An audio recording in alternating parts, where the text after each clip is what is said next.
स्वागत करतो. बंधू भगिनींनो, खेड्यापाड्यामध्ये परंपरेने व अनुभवाने औषधं माहिती असतात. परंपरेने म्हणजे काय? माझ्या आजोबांनी शिकवलं माझ्या वडिलाला, माझ्या वडिलांनी शिकवलं मला, मी शिकवलं माझ्या मुलाला, माझ्या मुलाने शिकवलं त्याच्या मुलाला. हे परंपरेने झालं. आणि अनुभवाने म्हणजे काय? आमच्यासमोर आमच्याकडे ते रुग्ण यायचे, समजा विंच उतरण्याकरता लोक यायचे आणि पद्धतशीर एकदा त्यांना औषध दिलं का ते झटपट एकदम विंचवाचं उतरायचं. तर असेच अनुभव सिद्ध औषधी खेड्यापाड्यामध्ये माहिती असतात. फक्त त्यांचा प्रचार आणि प्रसार झाला नाही. याला अन्य कारण नाही झाले, त्याला एकच कारण झालं. एक कारण असं झालं की पूर्वी प्रसारमाध्यमं नव्हते. प्रसारमाध्यमं नसल्यामुळं अशा अनुभव सिद्ध वनस्पतीचा प्रचार झाला नाही, प्रसार झाला नाही. नुसतं प्रसार होणं उपयोग नाही, याच्याकरता प्रचार करण्याकरता माणूसच लागतो.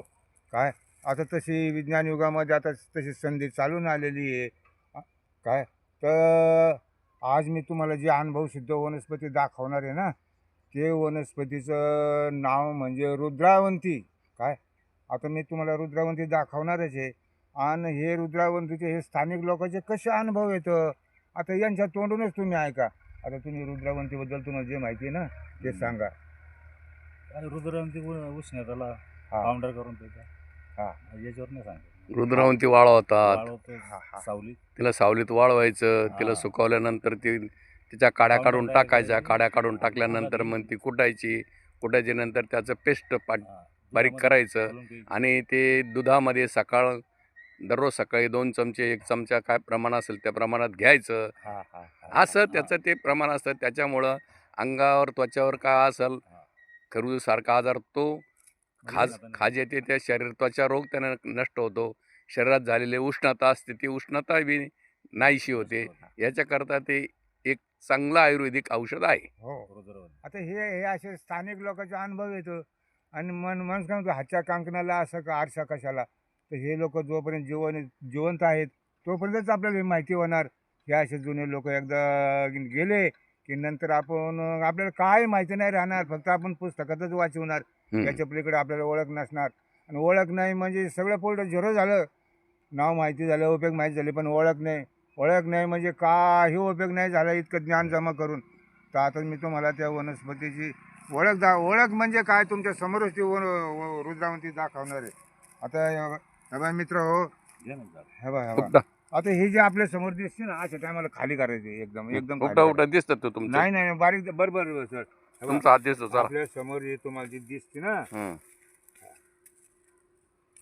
हे बघ ही रुद्रावंती अशी रुद्रावंती असते. काय आणि एकदा शिष्य ऋतूमध्ये हिच्या वाटेवर द्रव पाझरतं. काय आणि दिसायला एकदम हरभऱ्यासारखीच दिसते. म्हणून लोक याला रान हरभरा असेही म्हणतात. काय तर हिच्या 3-4 प्रकार आहेत फुलाच्या रंगावरून. रुद्रावंती आहे एक, भद्रावंती म्हणतात ते. हा हा हा हा तर असे जे 4 प्रकार आहेत. तर याचा आता औषधी उपयोग काय आहे हे आता मी तुम्हाला सविस्तर पद्धतशीर सांगतो. आता स्त्रिया याचा कसा वापर करतात, स्त्रियांचा असा वापर करतात. ऋतुमास. हा हे गर्भाशयाच्या शुद्धीकरता याचा उपयोग करीत असतात. आणि मग कसा उपयोग करतात हे रुद्रावंती उपटून आणतात, सावलीत वाळवतात. जर सावलीत वाळवली की मग ते भोगा करतात, त्याचं चूर्ण करतात. आणि असं चूर्ण केलं मग काय करतात 10 ग्रॅम रुद्रावंतीचं चूर्ण घेतात आणि पावशेर दूध घेतात आणि पावशेर त्यात पाणी टाकतात आणि 10 ग्रॅम खडी साखर टाकतात. उकळून उकळून उकळून उकळून एकदा पाणी आटून गेलं, फक्त दूधच शिल्लक राहिलं की गाळून घेतात आणि पिऊन टाकतात. असं सकाळ संध्याकाळ 2 टाईम केलं, एक 14-15 दिवस केलं की गर्भाशयाची एकदम शुद्धी होते. असे स्त्रियांचे अनुभव आहेत पिढ्याचे. आणि हे एक काम झालं. आणि दुसरं काम असं आहे मित्र, सर्वसामान्य लोक काही आजार नसला तरीच कसा उपयोग करतात ते सांगतो मी आता. तर हे रुद्रावंती उपटून आणतात, सावलीत वाळवतात आणि चांगली वाळली की त्याचं चांगलं चूर्ण करतात. चांगलं चूर्ण केलं मग काय करतात साधारणपणे 10 ग्रॅम चूर्ण घेतात. 10 ग्रॅम चूर्ण घेतलं की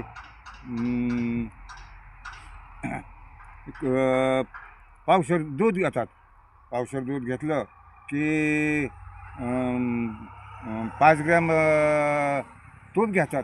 5 ग्रॅम तूप घेतलं की 2.5 ग्रॅम मध घेतात. म्हणजे तूप आणि मध सारख्या प्रमाणात घेऊ नये म्हणून तुपाच्या निम्म्या भागा इतकं मध घ्यावं लागतो. आणि एकदा चूर्ण केलं की बिंदासमध्ये खातात. काय हे दिवसातून एकदाच करतात. असं 1 महिनाभर केलं की 100% प्रकृती उत्तम राहते. असे लोकांचे अनुभव आहेत. हे पिढ्यानपिढ्या चालत आलेले अनुभव आहेत. आयुर्वेदिक आहे. हो, हिच्यापासून कुठला साईड इफेक्ट नसतो.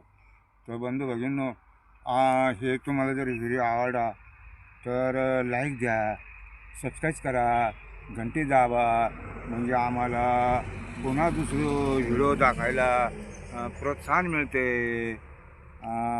राम राम. राम राम.